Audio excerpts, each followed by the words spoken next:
13 de maio de 1888. Abolição. O negro liberto torna-se dono de sua força de trabalho. Para sobreviver, comer, vestir, morar, precisa aprender a comercializá-la no mercado. Essa tão desejada conquista altera radicalmente a sua função e o seu papel na sociedade.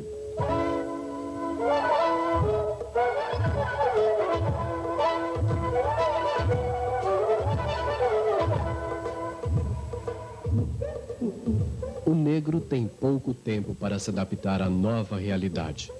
Sem proteção e sem preparo, é obrigado a disputar o emprego com o trabalhador branco, brasileiro ou imigrante.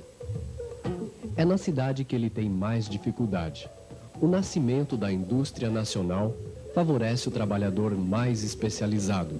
Os negros, tanto homens como mulheres, ocupam-se dos serviços de casa e de rua, mais pesados e mal remunerados. Uma herança indesejável e inevitável do tempo da escravidão.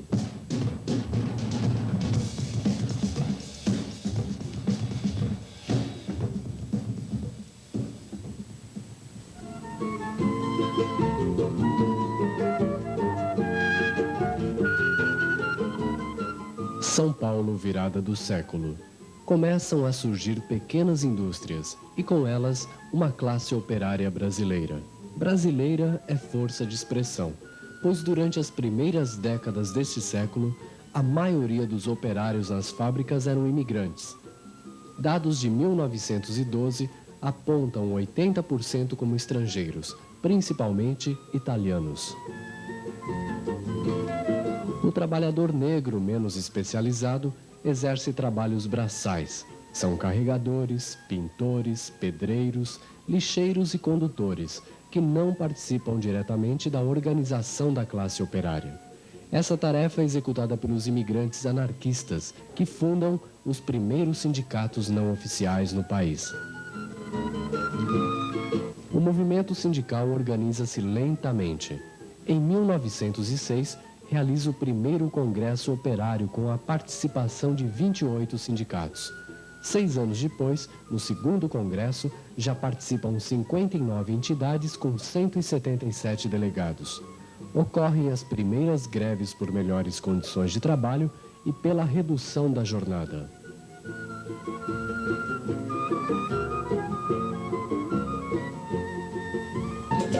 Com a mobilização dos trabalhadores, inauguram-se os choques de classe.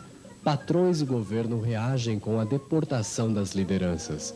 Mas mesmo com a repressão, em 1917, São Paulo para com a primeira greve geral de sua história.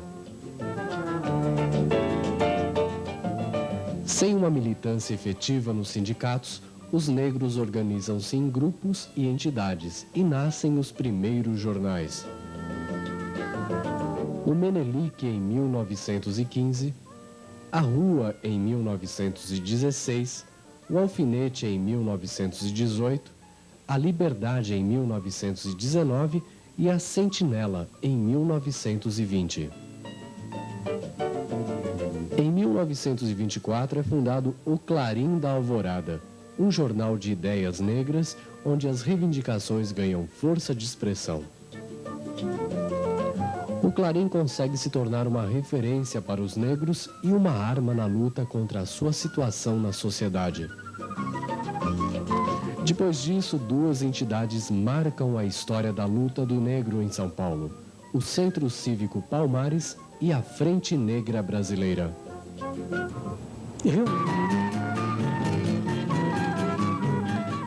A República Velha termina em crise. Com a quebra da Bolsa de Nova York em 29, o preço do café despenca.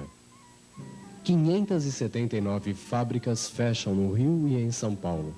O salário baixa pela metade e 2 milhões de trabalhadores são demitidos. A política do café com leite chega ao fim com a deposição de Washington Luiz em 30. Getúlio Vargas assume a presidência e inaugura uma nova era econômica e política.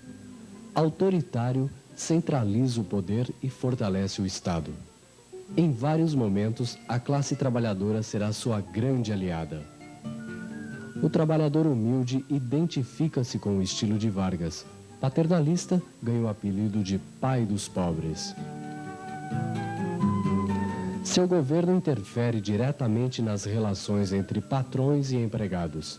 O sindicalismo torna-se oficial e o reconhecimento das entidades é feito pelo Ministério do Trabalho, que concede cartas sindicais e orienta seu funcionamento.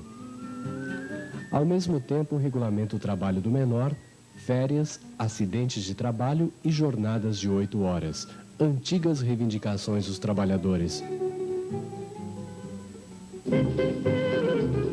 Muita gente aplaude, mesmo porque o conjunto dos operários, particularmente em São Paulo, foi engrossado por uma legião de imigrantes de outras partes do país, para quem a vinda para a cidade já significava melhores condições de vida e de trabalho. As bandeiras de luta do anarco-sindicalismo e do comunismo não motivam a classe trabalhadora. O bonde São Januário leva mais um operário, todos que for trabalhar.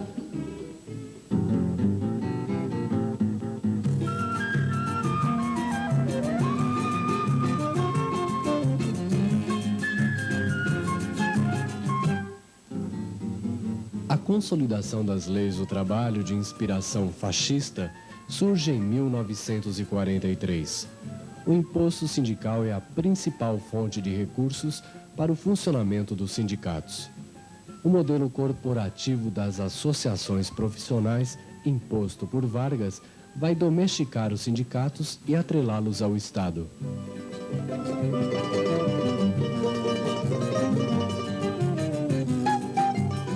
Na época do Getúlio é quando se cria o sindicato oficial, não é? Os sindicatos passam a ser tutelados pelo Estado, cria-se o Ministério do Trabalho. Então, havia, durante o Estado Novo, e o Getúlio baixa uma lei, não é? Recomendando que os imigrantes que fossem trazidos para o Brasil, eles fossem representantes da nossa tradição europeia, quer dizer, brancos, não é? Quando o Eurico Gaspar Dutra baixa uma ordem no Exército, proibindo que entre na escola de cadetes descendentes de judeus, de negros e de operários, não é? Então o Getúlio cria uma estrutura seletiva em que o negro praticamente não entra nos sindicatos oficiais, como nas direções. Por quê? Porque as direções eram praticamente selecionadas e impostas pelo Ministério do Trabalho.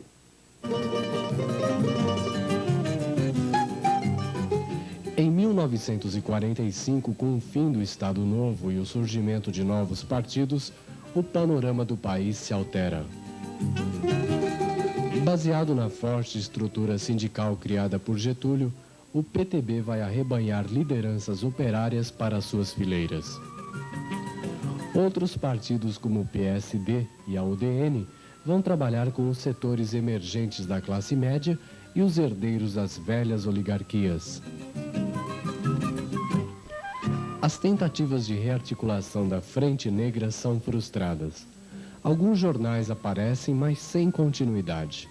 Nos anos 50, nunca se viu tantos operários negros participando de passeatas, manifestações, greves e campanhas políticas. Engolfados pela onda do populismo, centrada em figuras carismáticas como o próprio Getúlio, Adhemar de Barros, Jânio Quadros e Juscelino Kubitschek, o negro está presente, mas no meio da multidão. Didi e Garrincha, campeões mundiais de futebol. Adhemar Ferreira da Silva, campeão olímpico, ou o Grande Otelo, capaz de provocar filas nos cinemas, dá a ilusão de que é possível vencer, ser admirado e respeitado, contando apenas com o próprio talento. Ora, os grandes gênios são sempre uns incompreendidos. Vai.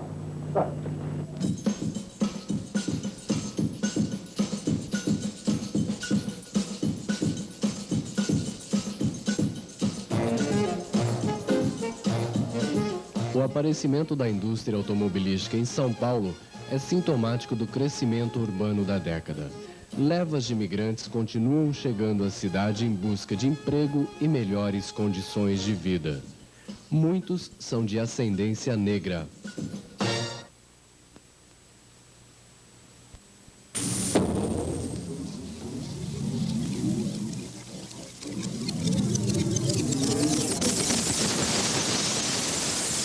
O golpe militar que depôs João Goulart em 64 vai calar os partidos e sindicatos até os anos 70. A forte censura imposta a partir de 69 com o AI-5 não é suficiente, porém, para fazer cessar totalmente o movimento. Subterraneamente, as coisas começam a acontecer.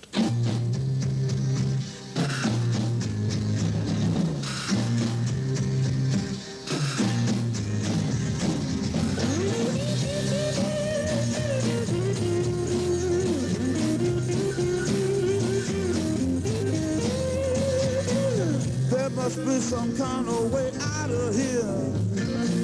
Say the joker to the thief. There's too much confusion. I can't get no relief. Businessman there to drink my wine. Plowman dig my earth. None will ever own the mine. Nobody up in this world.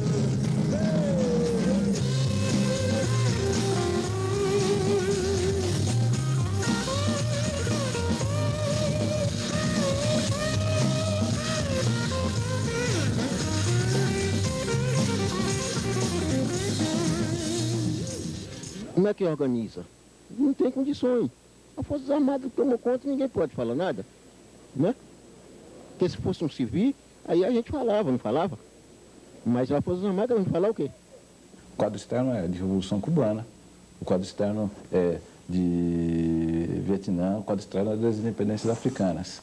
O quadro externo é do pessoal nos Estados Unidos pondo fogo nos guetos em 64, 63, Watts em 68, tá? Então esse quadro externo vai ter uma importância muito grande também na retomada do próprio movimento. Acho que os anos 70 tem uma outra influência muito marcante, que talvez maior do que a influência do Florestan Fernandes, por exemplo, né? Tá aí o Ottaviani também, um cara que produziu uma série de coisas importantes. Que é a influência do movimento negro americano. Tá certo? É uma influência de afirmação cultural, de identidade, de beleza, de estética, essa coisa toda. Então, isso chega aqui depois. E tem os 5 títulos, né, que todo mundo praticamente leu. Né? E esses 5 títulos vai ter o Florestan, o Negro no Mundo dos Brancos, o Clóvis Moura, tá? Com a Rebelião nas Senzalas, né? E depois os outros títulos vão ser todos títulos estrangeiros. Né? O mais lido de todos foi o Alma no Exílio. Era um livro barato que a gente tinha de montão também. O pessoal com maior acesso leu Stock Carmichael, ouviu os discursos dos discos do Malcolm X, tá? A gente conseguia, a gente que traduzia. E uma outra coisa que foi muito lida, e tem uma influência muito grande, eu acho que na formação desse pessoal, é o Francis Fanon. Eu tenho uma grande dúvida se as pessoas liam Florestan Fernandes. Florestan Fernandes, como muita gente, Florestan Fernandes é uma leitura, não é tão simples, não é tão fácil, é um calhamaço de coisas. É muito citado, eu acho que ele fez um trabalho muito sério. Digamos, muita coisa que o Florestan Fernandes falou, isso é levado a discussões, alguém leu, traz as discussões, mas eu acho que a formação teórica é muito pobre, vai deixar muito a desejar. Eu acho que leu-se muito pouco. Ação racial numa sociedade totalmente discriminadora. Eu não tenho a crença que existe uma modificação verdadeira sem um confronto, entendeu? E não penso num confronto, não necessariamente um enfrentamento armado, mas um enfrentamento ele acontece de qualquer maneira, é uma situação de opressão de muitos anos. Eu digo que só vai haver revolução nesse país o dia que o negro estiver participando, tá? Esse problema do trabalho no Brasil, inclusive em relação ao trabalhador branco, trabalhador negro, só vai se modificar quando houver uma mudança estrutural na sociedade brasileira. Porque nós não podemos falar numa democracia racial quando nós não temos uma democracia política. Bom, eu acho que não basta só você eleger alguém ou você ter alguém com propostas boas. Você tem que participar ativamente de todo esse processo, que eu tenho certeza, só aí a gente vai sentir uma mudança. Fora disso, não vai ter condição de mudar. Eu acho que a questão do negro, a questão da mulher, a questão ecológica e outras questões mais, que são questões importantes e necessárias de se resolver, eu entendo que com a conquista da plenitude da sociedade socialista, isso vai diminuir profundamente. Eu não acho que, quando eu coloco que nós temos que modificar a estrutura da sociedade brasileira, que com isso, de uma hora para outra, automaticamente, por automatismo, termine o preconceito, porque o preconceito racial é uma ideologia que penetrou no subconsciente do brasileiro, mesmo do brasileiro oprimido. Somos negros sim, entendeu? Somos lindos, tá certo? Usamos nosso Rastafari, temos nossa dança, nossa música, ninguém toma de nós, mas também nós somos pobres. Também nós somos pobres. Então precisa buscar nossa identidade, precisa mudar a nossa condição econômica. Quando o movimento negro lamenta não tendo propostas claras, ele acaba servindo a toda essa estrutura social. Porque garante à população negra o seu mesmo papel histórico, o papel histórico daquele que chora, que lamenta e que é incompetente para transformar a sua realidade. Querer resolver o problema do racismo e só depois pensar no problema da sociedade também é um erro grave. Agora, eu acho que o que acontece hoje no Brasil é que nem a esquerda, nem os movimentos negros sabem como articular, como trabalhar de uma forma conjunta a luta de classes, não é? E uma de suas componentes, que é a luta de raças, que é a eliminação do racismo. Mesmo o intelectual de esquerda brasileira, ele, por as próprias razões que a gente já discutiu aí, ele fez questão de desprezar o fator cor. E nesse desprezar o fator cor, ele causou um desserviço ao nosso próprio problema de identidade e discussão do negro na sociedade brasileira, num todo da sociedade brasileira. A esquerda brasileira tem que começar a entender que o mundo não gira em torno dela, simplesmente. A expansão colonial acabou. Hoje, o mundo não europeu não vive em função da Europa. O mundo não europeu faz a sua própria história. Então, eu pergunto assim, por que nós não somos a esquerda? Nós somos praticamente a maioria do povo brasileiro. Não é uma visão também paternalista da Casa Grande e da Senzala? Os negros quererem que os brancos da esquerda que resolvam o problema? Não, nós negros devemos ser a esquerda.